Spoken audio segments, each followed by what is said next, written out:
kepada Bapak Reza Jeffrey Reza Pahlevi, psikolog dari Dinas Kesehatan Kabupaten Sleman.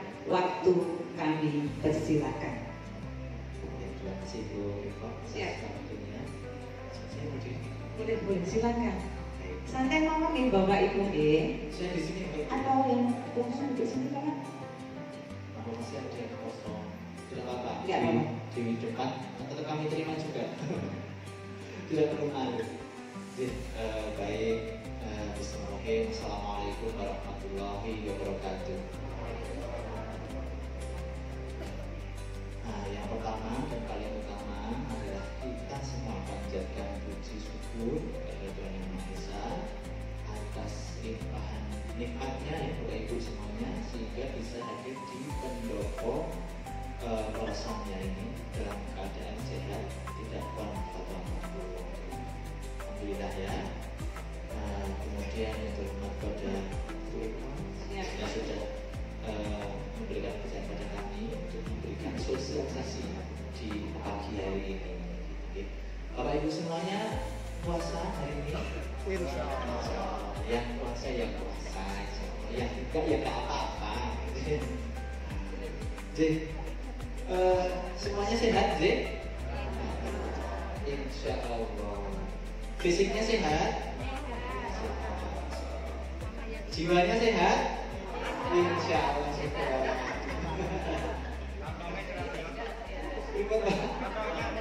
Oh tidak apa-apa. Ada Pak BPD itu slogannya kita berkembang bersama. Ada juga ya Pak ya. Terima kasih hadirnya Bapak Ibu semuanya.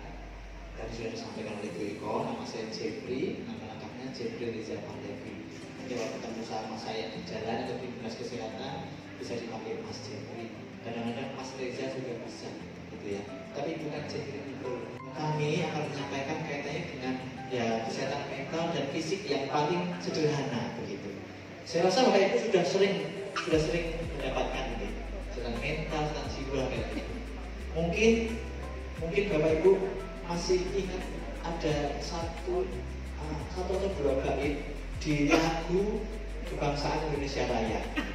Ada tersirat nggak di situ tentang mental dan fisik? Ada?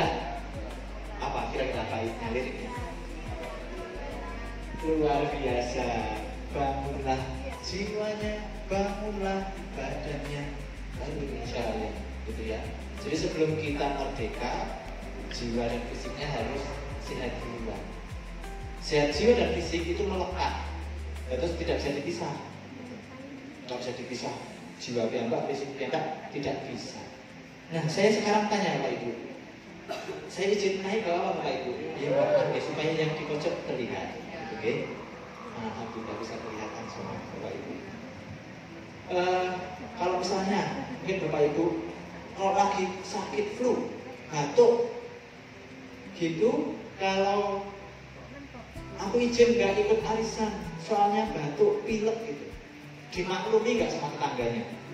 Maklumi. Boleh ya bos, nggak apa-apa, sembuh. Kadang diantarin bakso, buah gitu ya Pak ya.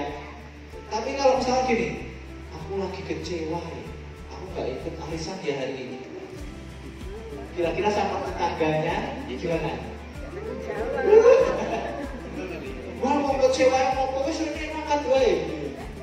Padahal Bapak Ibu, damage-nya apa namanya?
hukum.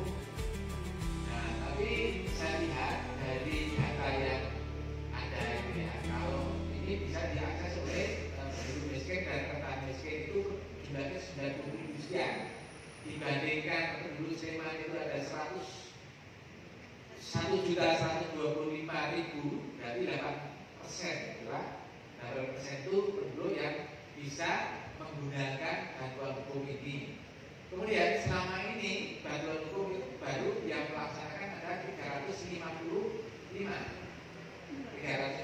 Nah, tadi buka bab hukum sedikit, ya berarti yang punya masalah hukum sini malah senang. Tetapi ini adalah kewajiban pemerintah, kan diatur oleh undang-undang. Makanya pemerintah daerah juga melaksanakan aturan hukum pemerintah pusat. Kalau ada masyarakat miskin yang punya masalah hukum, kemudian masalah hukum itu tidak bisa diselesaikan dengan perdamaian, dengan musyawarah, tetapi harus beracara melalui pengadilan, gitu ya, itu bisa mengajukan. Tetapi nanti pemerintah itu tidak langsung memberi bantuan uang itu langsung kepada penduduk, tetapi lewat lembaga pemberi bantuan hukum atau lembaga bantuan hukum. Dan itu pun yang sudah terdaftar di pemerintah Kabupaten Sleman, artinya yang kerjasama. Yang kerjasama sampai sekarang itu ada 18 lembaga bantuan hukum yang bisa kalau menangani penduduk Sleman, penduduk miskin Sleman yang perlu bantuan hukum, nanti lewat yang terdaftar itu. Kemudian nanti lembaga itulah yang nanti berhubungan dengan kami, gitu ya. Nah, oleh karena itu ini adalah agar hak-hak penduduk Sleman, hak-hak penduduk miskin kalau ada menghadapi persoalan hukum itu bisa dibantu melalui itu, karena memang ketentuan peraturan perundang-undangan mengatakan seperti itu. Harapkan gak usah kita punya masalah hukum, gitu Pak. Nah, saya tadi ngaji di Masjid Agung itu judulnya adalah ini adalah Pak, orang jadi orang yang punya hatinya kaya. Hatinya kaya itu ya suka memberi maaf, gitu Pak. Orang hatinya miskin, ini tidak ada masalah, kesel, hati bukan tidak. Nah, tapi kalau kaya hati itu ya dari orang yang selalu sabar, menilai positif hal-hal itu positif, kemudian juga suka memberi maaf. Memang berat, memberi maaf itu kan berat. Kalau tidak dari lubuk hati bahwa kita beri maaf itu karena memang diajarkan oleh ajaran agama, oleh Tuhan kita. Tuhan itu suka orang yang pemaaf. Tuhan itu suka orang yang penyabar. Nah, kalau kita itu mencintai Tuhan, ya mari melakukan kegiatan-kegiatan yang dicintai Tuhan. Sebaliknya kan yang tidak dicintai Tuhan ya jangan dirasakan, itu dari sisi spiritual kan seperti itu. Nah, oleh karena itu memang setiap apa ya kita berhubungan dengan siapapun, dengan keluarga, kadang-kadang kan ada perbedaan dengan tetangga, dengan teman dan sebagainya. Ya kita kalau ada situasi yang tahu bahwa teman kita, saudara kita, orang lain yang tidak kenal kita, kira-kira malah kita itu menjadi bermasalah, ya kita harus mulai hati-hati. Kan kalau kita tahu, kadang-kadang mungkin ada yang sekarang itu pengen bantu menguruskan sesuatu, nah sesuatu itu tidak jelas, jadi hati-hati. Sekarang gitu, urus deh. Ini jadi bukan sekolah. Makanya saya hati-hati. Nah, sekarang harus tanya-tanya kepada pihak-pihak yang memang paham seperti itu. Jangan sampai nanti kita itu malah nanti tertipu dan sebagainya, atau malah kapusan, atau tidak berhadapan hukum, tidak minta telah mengajar dan sebagainya. Itu monggo nanti kalau tanya dulu pada instansi pemerintah kelurahan, kapan dan sebagainya.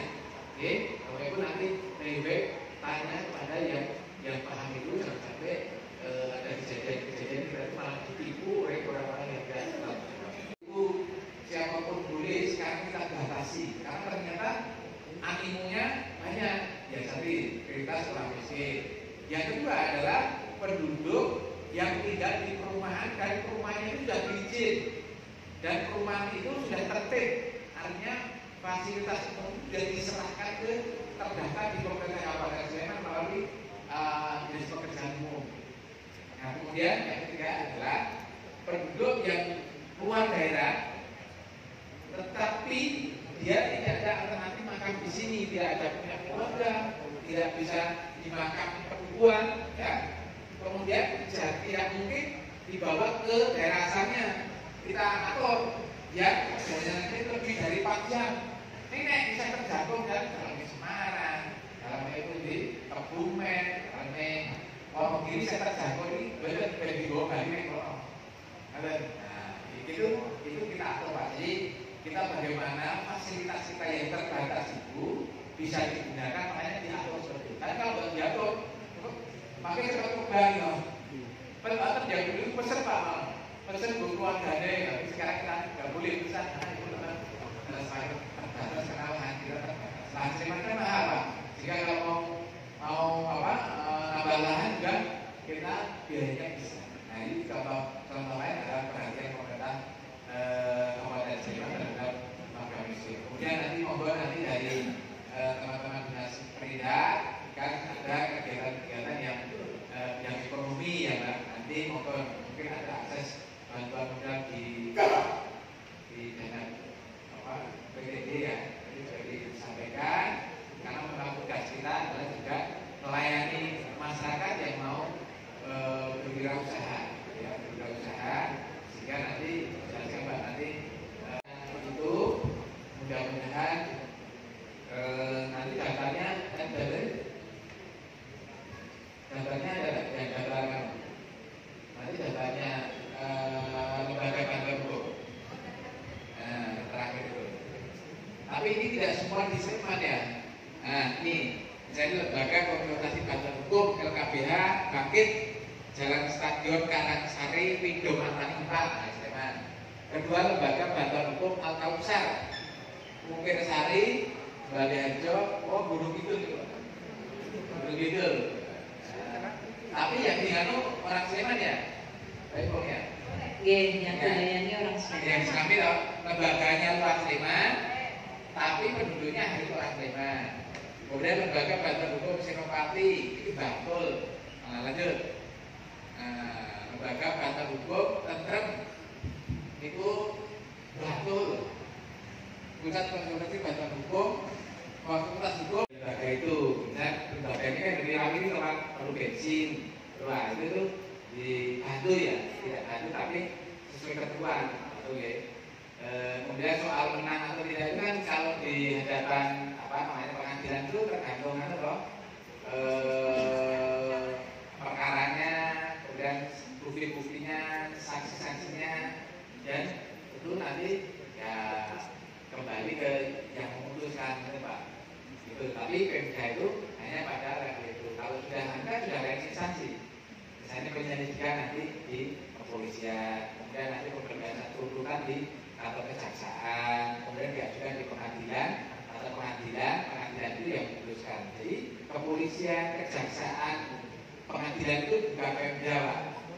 Itu dia dua itu nggak bisa campur tangan di sana karena memang beda rumah. Tapi kita hanya memberikan bantuan kepada masyarakat. Nanti Pak, ya penjelasannya seperti itu. Ini analisa saya dari pandangan saya pernah memberi, berarti kan orang itu pernah menerima, kemudian diperhitungkan dengan tanah itu. Kemungkinan ya saya nggak tahu. Nah itu yang kedua, itu juga tergantung nanti lembaganya Pak. Yang jelas PMK itu memberi uang ya kepada lembaga bantuan hukum sesuai dengan rumusnya.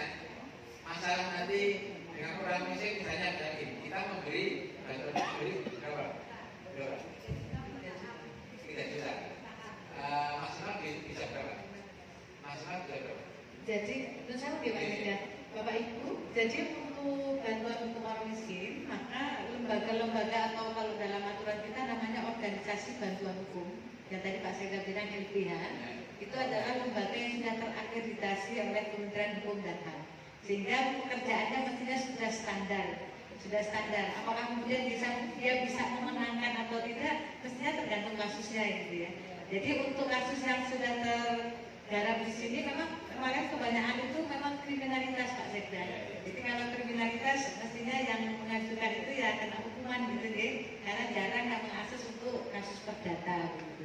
Kemudian berkaitan dengan besaran bantuan yang kita berikan itu memang diberikan secara bertahap Pak Sekda. Jadi misalnya ada masyarakat miskin yang bermasalah masih tahap penyelidikan, jadi masih di kantor polisi, itu kan kemudian di BAP. Nah nanti di BAP itu diberi bantuan per tahap 3 juta. Nah kalau kemudian sampai pada tahap putusan itu biasanya berkisar sampai 15 juta Pak Sekda. Tapi Pemda memberikannya berdasarkan tahapan-tahapan dalam proses beracara di pengadilannya begitu. Jadi mulai dari kantor polisi, di pengadilannya, sampai pada proses akhir, sampai bahasa hukumnya itu sampai inkrah, sampai putusannya final itu kita bantu. Tapi memang ada SK Bupati yang memberi batasan-batasan untuk pemberian nomilannya. Jadi tidak kemudian blok 15 juta sekali kasus, tidak, tapi berdasarkan tahapan-tahapannya. Mungkin itu Mas Ida. Terima kasih. Jadi membantu. 2-1 senyum Pak Ibu.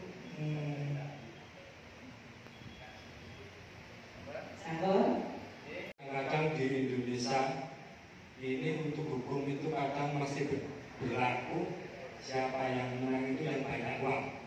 Nah, apakah nanti ada jaminan untuk lembaga bantuan umum itu memang betul-betul itu diperhitungkan di hukum? Karena pernah saya jadi saksi masalah sengketa tanah, secara legalitas tanah itu memang masih milik yang asli yang punya, tapi ternyata itu bisa dimenangkan dengan orang lain yang dulu gara-gara pinjam uang sedikit-sedikit sehingga punya menguasai tanah. Nah, karena dia kaya sehingga bisa membiayai bantuan pengacara itu lebih banyak sehingga yang punya tanah itu bisa kalah. Itu yang pertama. Yang kedua, untuk bantuan hukum orang miskin tadi, apakah memang itu bersih, tidak sama sekali kita tidak kena biaya atau hanya sebagian biaya yang dapat dipungut atau seperti apa? Terima kasih. Assalamualaikum warahmatullahi wabarakatuh. Yang pertama, itu kan berarti pendapat hukum, pendapat hakim Pak.